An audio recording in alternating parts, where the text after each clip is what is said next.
Thank you very much for the fascinating, coverage about the pharmaceutical world of development and the clinical experience. So now we had a glimpse of two important sections of the healthcare. I am a surgeon. I'm a urologist like you, the GYN surgeon. I believe there are four different sectors in healthcare. One is the pharmaceutical. Second is the medical device. And third is our common avenue of digital health today. And the fourth is actually the public sector, where Professor Nam has nicely demonstrated how the public health portion of healthcare can be modernized or that being helped by new technologies. So it was a nice mix of the various sections of the healthcare.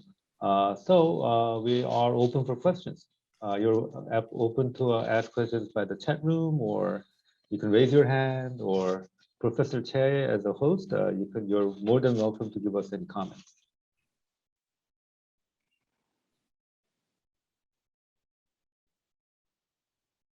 I'll wait for questions from floor. If not, I have a question.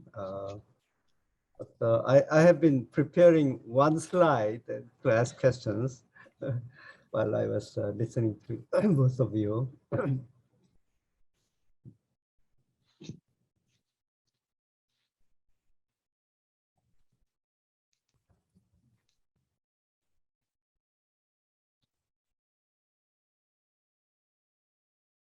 Okay, if let me see. Oh, so now I can share my slide. Mm-hmm. Okay, Sure. okay, good. Okay, so let me. So can you see it? Can you see my slide? Oh. No. Let me see. I have to ask for. Please share. Please try again. Okay. Let me see. Okay. Now I have. Okay. Here. Okay. I'll share this. Now, do you see it? Let me see. Where I have trouble. Where? Let me see. Where do you see my slide? No. Can you help me? Can you help me? How do I get screen back? I do not have. Oh, all right. I press this one, and then what do I do? This one, and then this one. Okay, great. And then click. I go to slideshow. So do they see my slide now? Yes. Okay. You are seeing my slide? Yes.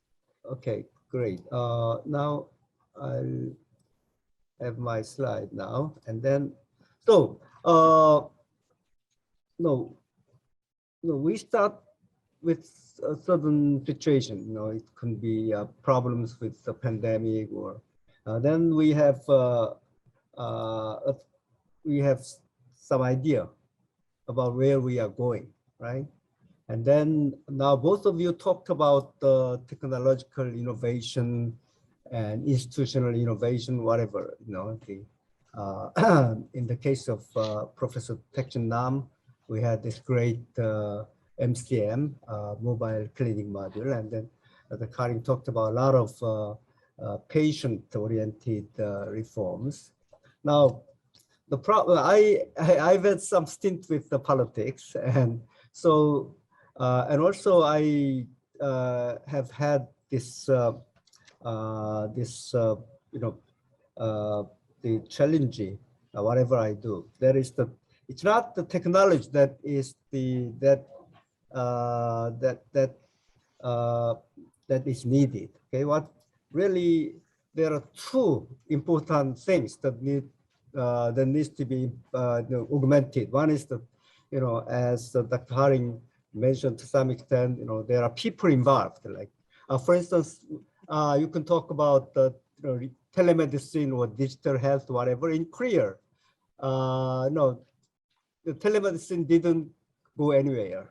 I mean, Dr. Naguno is now trying to establish, the digital health and help the country to move forward. But it didn't move forward because there are two issues. One is the people are resistant. Second, there are institutional barriers or institutional obstacles that you have to reform institutions first before you do anything. And when you want to reform institutions, there is some political resistance. For instance, doctors, I don't know how it is in Europe or in the States, but in Korea, definitely, most doctors are not so enthusiastic about telemedicine, for instance. So we need some political process. We have to go through some political process. For instance, when we are doing what is called the separation of medicine and the healthcare, the clinical treatment and the drug prescription. I mean, not the treatment, drug distribution between doctors and the pharmacists. It was a big deal we had, and that was probably the last time that we had a big reform in healthcare in Korea. After that, we couldn't implement anything. Okay, so what's really, in my mind, what's really a problem is not the technological innovation.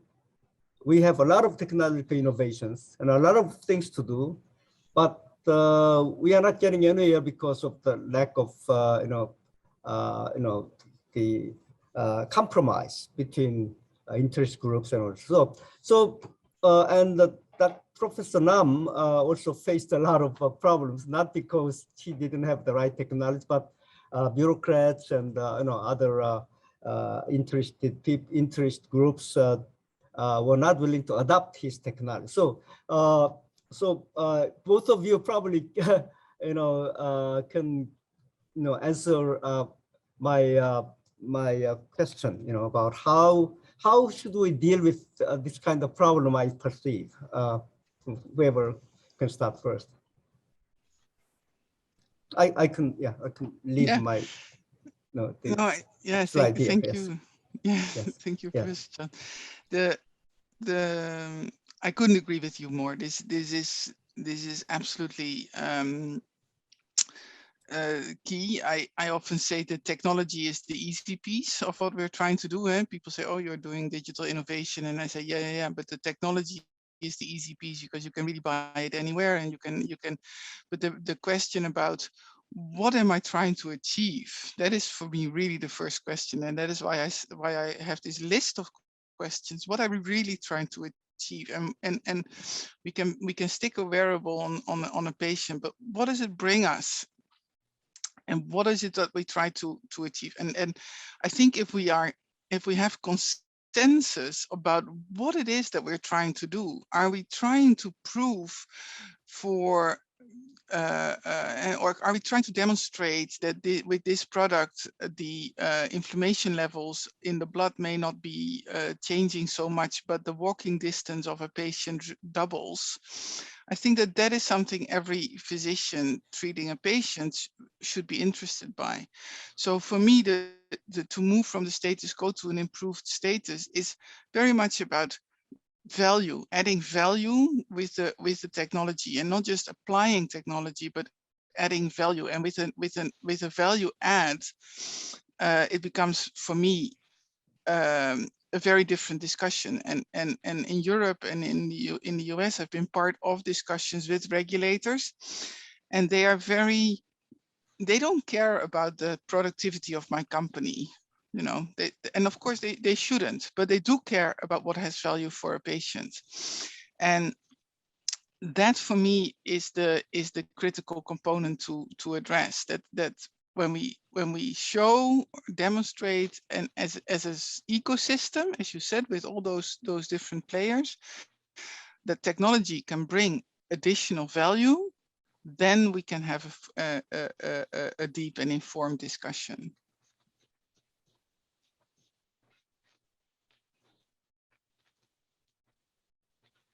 Okay, if I say, if I understood correctly, if I give my ideas about based on my experience, I also totally agree that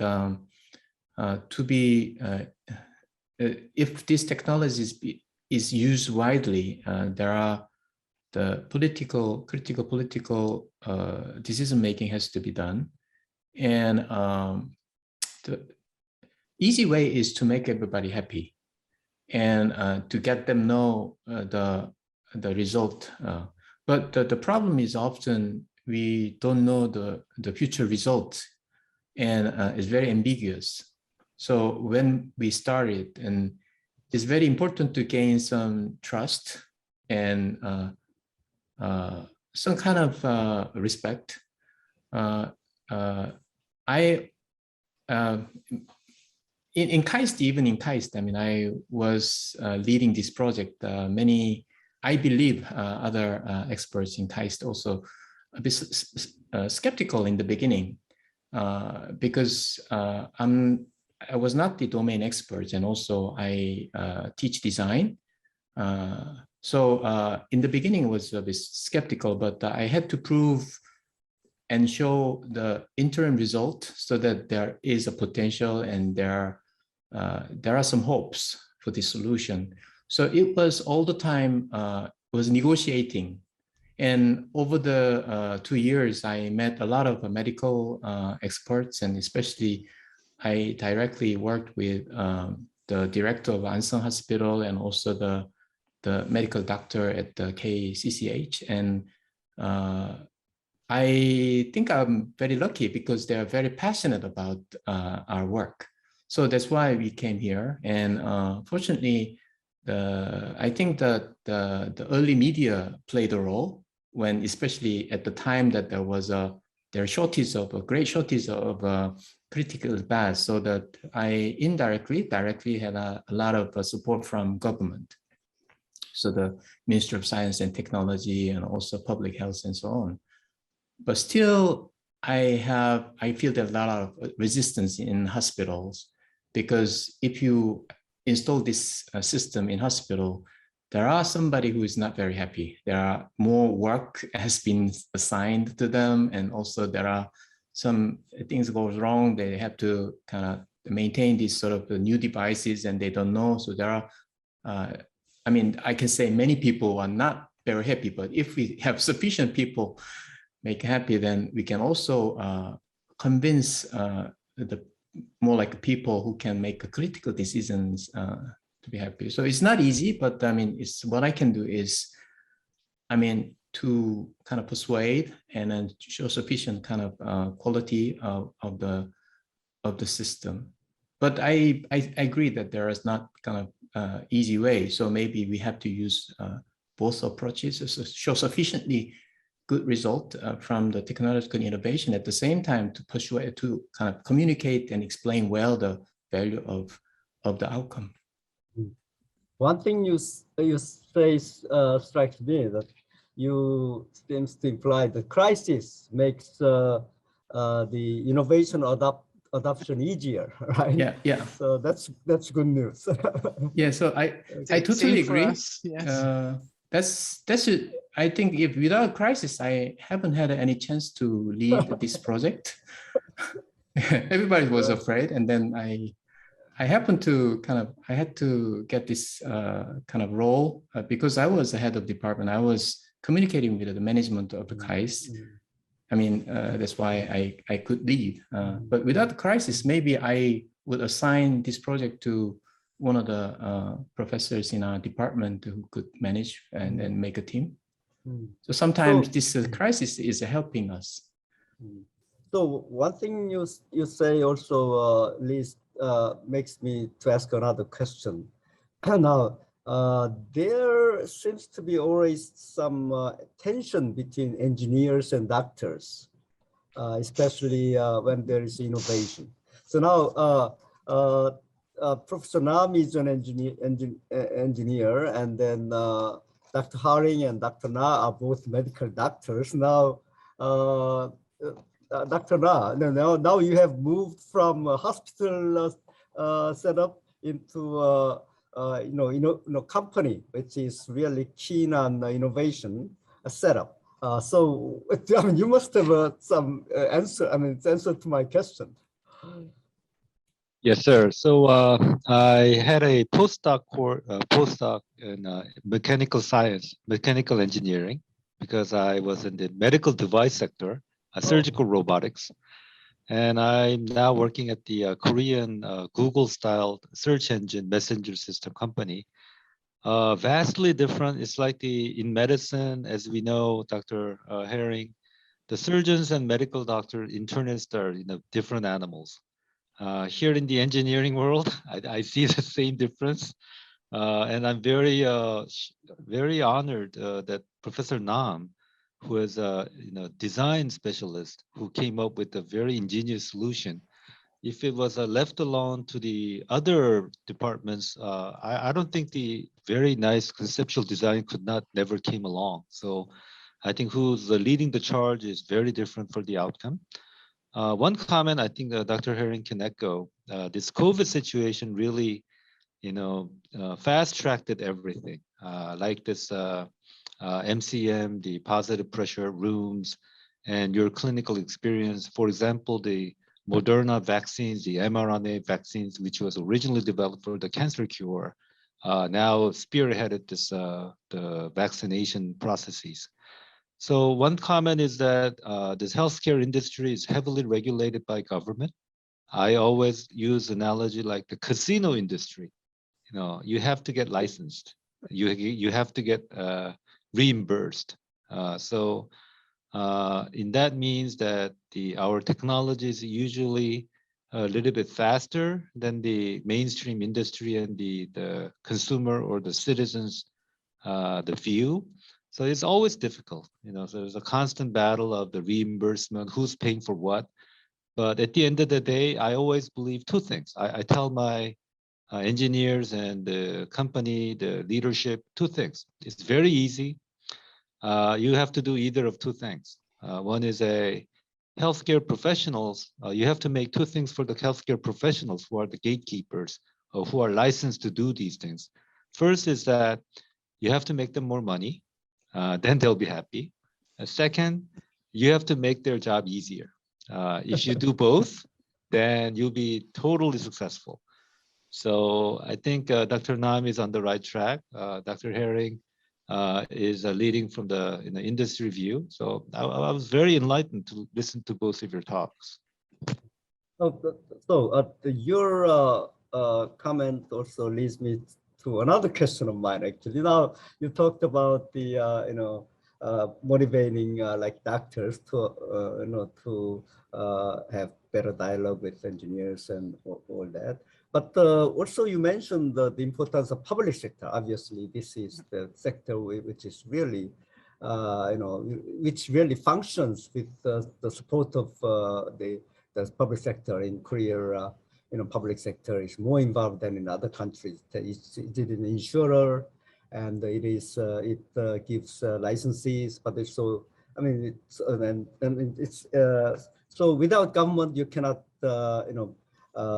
make any progress. Now I noticed that when Dr. Haring, you presented that there was World Economic Forum the logo, so you must have presented at some point at that forum, and if that's the case, or whatever the reason, what was your perception? I mean, this obviously the presentation you gave goes to a very high level, and not only the private sector but also public sector should listen, and obviously private sector is motivated by other incentives, but public sector has other constraints and goals. So what was in general the response of the public sector in your perception about your presentation, for instance?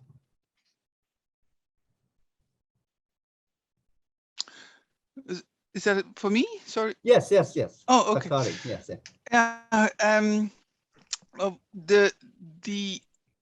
So the public sector that we deal with mostly are the regulators, to be honest. And as I said, there's a lot of interest because, of course, the public sector, the regulators, the governments, they see what is happening. They see all these developments, and the fear, of course, in the public sector and governments is that whatever we come up with is going to make healthcare more expensive, and and that is why I like in your picture the people component, the change, because one of the things that I think we have to be extremely conscious of is that we don't add costs and don't add burden and workload and add things, but actually replace the way we work today with a new way of working. And to your comment about the adoption, what we find extremely important is, and it also goes back to my picture about the doctor and the site in the hospital in the middle of everything.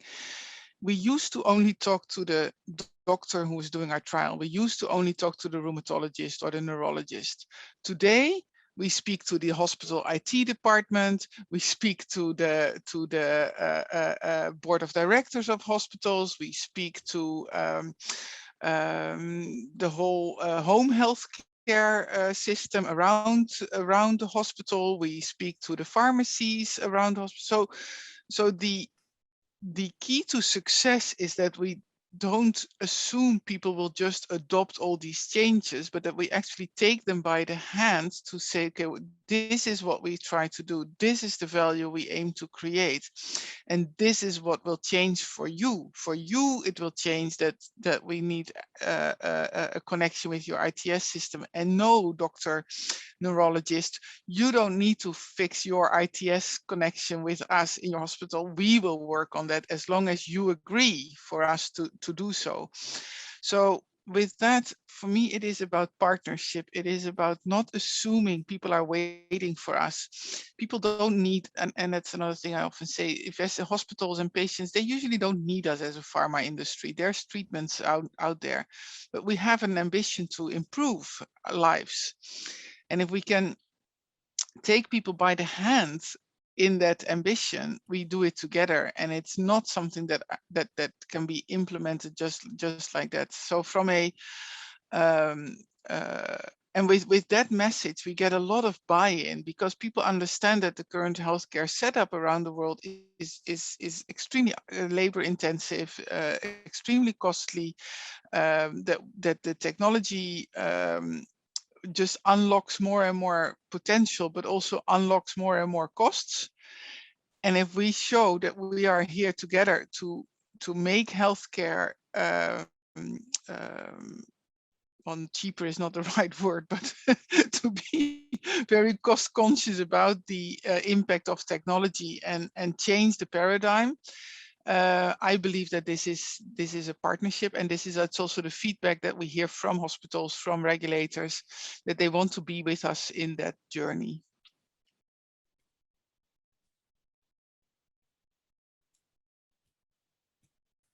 I don't know if that's other people's experience as well, but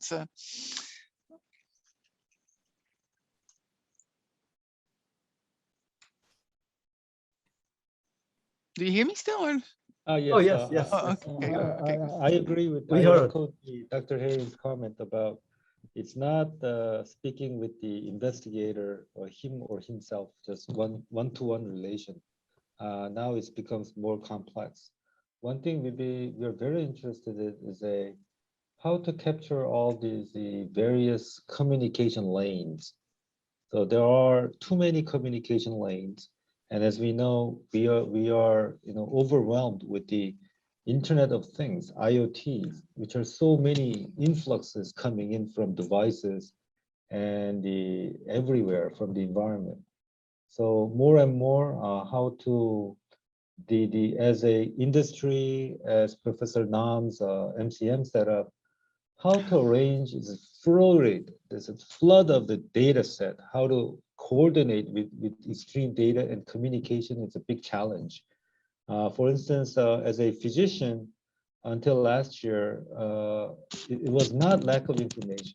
It was overwhelming information on my desk in front of the patient. So one of the frustration I had was I was not, accessing my patient records correctly, well enough. So I pretend that I know he or she as my patient. Actually, I don't know them very well. I don't even know their pathology. I don't know when they got surgery or their disease status. And as we know, it's very fragmented. So if Dr. Nam had an experience with the hospital system today, you have to go through so many ladders, like Dr. Herring. There's a director, there's a department of infectious disease, there's a control people, QI people. So all these communications is just lost. So as a tech company here at Naver, we are very interested how to streamline these communication informations to the patient, to the physician, among the healthcare professionals, between the industry, between the research institutes.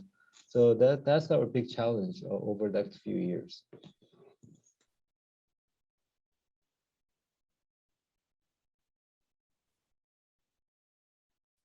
So, Dr. Ra, you are the chair of this session. Oh, your speaker is off. Dr. Ra, you're spot now. Sorry.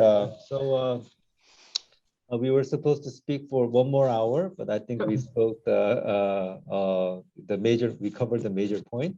If I may, we'd like to close this session, and we wish you well for the World Forum colleagues in Jeonju. Thank for the organizers, especially Dr. Che and Kristen and everyone in Jeonju. It was very enjoyable. And we look forward to visit Jeonju next time you have the conference very soon. Thank you very much. Thank you very much. Session for the second day of the 2021 World Bio Innovation Forum has just ended. To all the participants of the forum, we would like to express our deepest gratitude for your presence in today's agenda. On behalf of JVNU CRI, HICE MPI, and Jeonju City, thank you very much. This is the 2021 World Bio Innovation Forum at Jeonju. See you soon. Bye-bye. Thank you. Bye-bye.